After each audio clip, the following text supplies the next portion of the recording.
What's up, everyone? Finally got my Ionic 12-volt lithium battery to replace that big heavy one that's here in the compartment.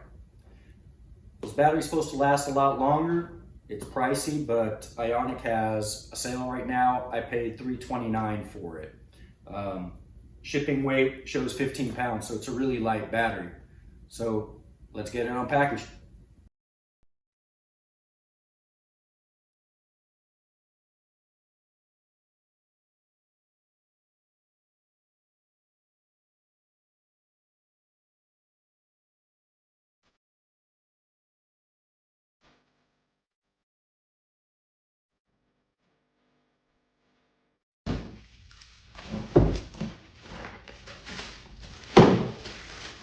All right, it's so much smaller. Such a cleaner look.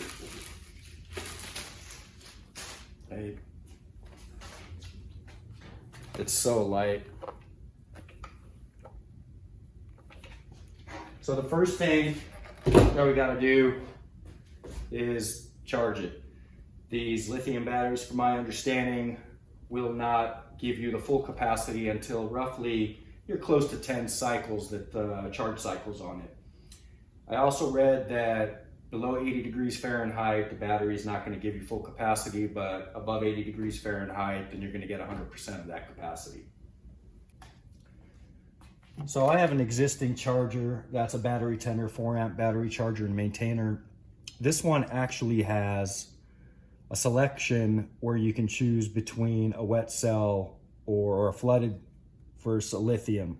So now that I have the lithium, I can actually switch it onto the lithium and charge it using this battery tender. I know a lot of guys have the pricier bank chargers, so on and so forth.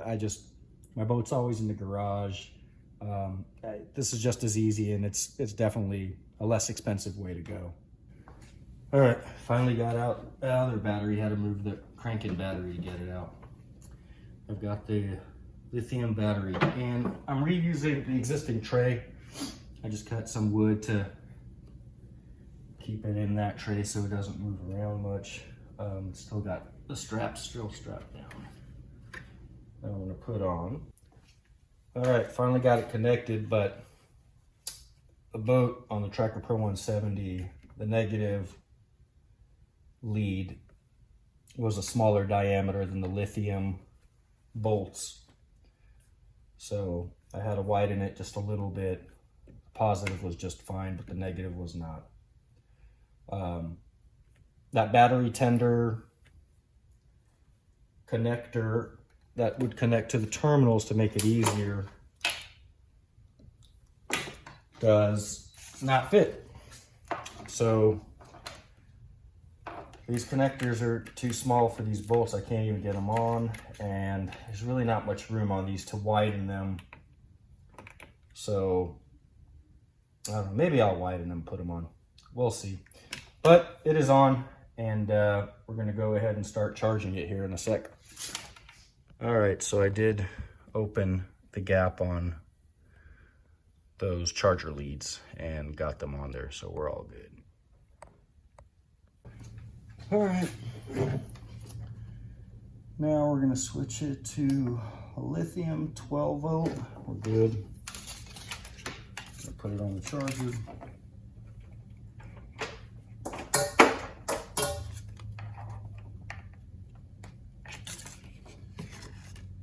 All right, shows it's charging. After you've downloaded your Ionic Blue app from the App Store, you're going to go ahead and connect to your battery.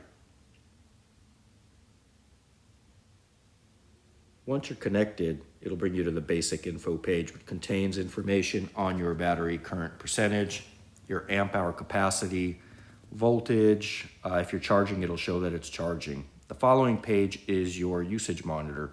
It's basically your systems page. Gives you information on your voltage, amps, power, your current percentage of battery, charging cycles, temperature, and the health of your battery. The following page is your events. So if you had any errors, it would show up in the page here. As we can see, it's all green and all the cells are healthy.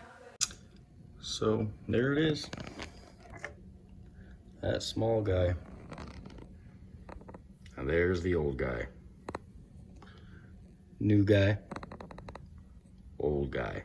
All right, now it's fully charged and it's just maintaining. So we'll check out what the app is going to show. Now we're going to check to see we've disconnected the battery from the charger. Connecting back to the app shows 99% and all our information.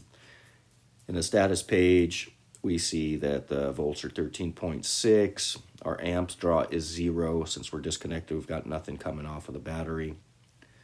Our number of charging cycles, temperature, and battery health, 100%. All events are still green, cells are good. Now, out of curiosity, I'm gonna check out what the draw is and go into the app and see what happens when I'm running the motor. It's just in the garage, but I wanna see what it does.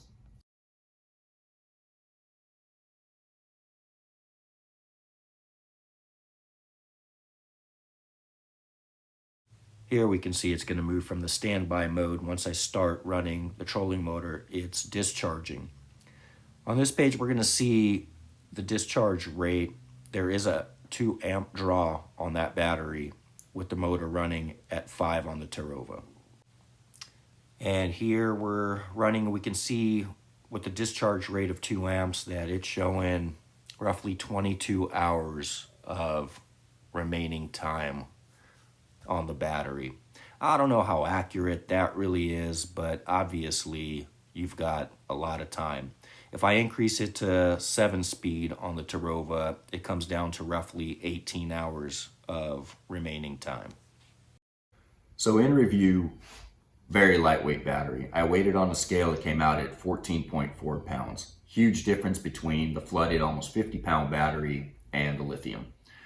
Temperature sensitive, so 0 degrees, you're getting 50% capacity. As it gets up closer to 80 degrees, that capacity increases. Above 80 degrees, you're getting 100% capacity of that battery. In order for that battery to be at full capacity, it takes roughly close to 10 charging cycles. I double checked, I did pay $329 directly from Ionic, and the battery shipped and was received here at home within, I think it was 7 days. It was pretty quick. It was less than a week actually. Very much looking forward to using this battery. I hope this video helped everyone. Please subscribe to the channel and hit that like button. Looking forward to the comments. All right, guys, take care.